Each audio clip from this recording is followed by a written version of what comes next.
जीवन में तू ना वो जीवन नहीं। पहला पत्रस 2 अध्याय का 18 और 19 वचन। हे सेवकों, हर प्रकार के भय के साथ अपने स्वामियों के अधीन रहो, न केवल भलों और नम्रों के पर कुटिलों को भी, क्योंकि यदि कोई परमेश्वर का विचार करके अन्याय से दुख उठाता हुआ क्लेश सहता है तो यह सुहावना है। पहले शताब्दी में रोमियों की जब शासन चलता था, उस वक्त गुलामियों के बाजार बहुत ही धूमधाम से बिक्री लेन देन करते थे, यानी आत्मीय लोग का खरीदारी करते थे। जिसको चाहे वो ले सकते, जिसको चाहे बेच सकते हैं। इस प्रकार जो खरीद कर गुलाम के रूप में आदमियों को लाते थे, उनको नाना प्रकार के काम में लगाते थे, इसलिए उनके ऊपर कोई पूछ नहीं सकते हैं। बहुत अत्याचार होता था। यीशु मसीह आके सुसंदेश को सुनाए, और यीशु मसीह के शुभ संदेश को सुनने के बाद और चेलों ने प्रभु यीशु मसीह के बारे में शुभ संदेश सुनाए। उस वक्त बहुतों ने और इस प्रकार उस रोम में प्रभु यीशु मसीह को ग्रहण कर लिए। ग्रहण करने के बाद पौलुस ने उनके लिए प्रचार किया, हम सब स्वतंत्र हैं। इसका मतलब आजाद किए गए हैं, किसी को हम गुलाम नहीं।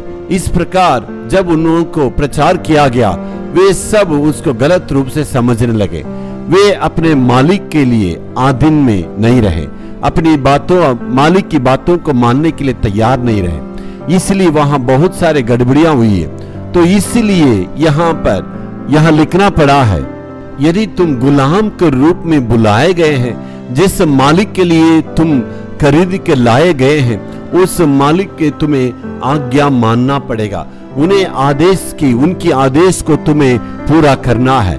इसलिए वहां से तुम्हें निकलने की या कोशिश करना नहीं है। जहां कहीं भी परमेश्वर तुम्हें रखा है, तुम्हें उस मालिक के नीचे रह के दुखों को खुशी के साथ सहने के लिए वहां सलाह देते हैं। आजकल हमारी दुनिया में देखिए, फ्रीडम के नाम से सारे परिवार तितर पितर हो रही है, सारे समाज बिगड़ते जा रही है।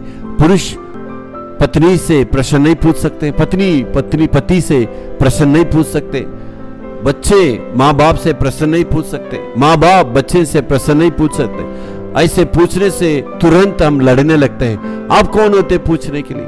हम तो बिल्कुल आजाद है, हम कमाते हैं, हम खाते हैं। पत्नी भी ऐसे चिल्लाती है, पति भी ऐसे कहते हैं, परिवार बिगड़ते जा रही है। लेकिन बाइबल हमें साफ साफ कहती है, हम एक दूसरों को आज्ञा मान के आदेश मानने से हम परमेश्वर की इच्छा को पूरा करते हैं। जी हाँ, हमारा काम, हमारा आमदनी, हमारे सुख सुविधाएं, ये सारी बातों को लेके हमारी आजादी को गलत ढंग से हमें दुरुपयोग नहीं करना चाहिए। परमेश्वर के आज्ञा मान के काम करने से आशीष पाएंगे। Hallelujah, hallelujah.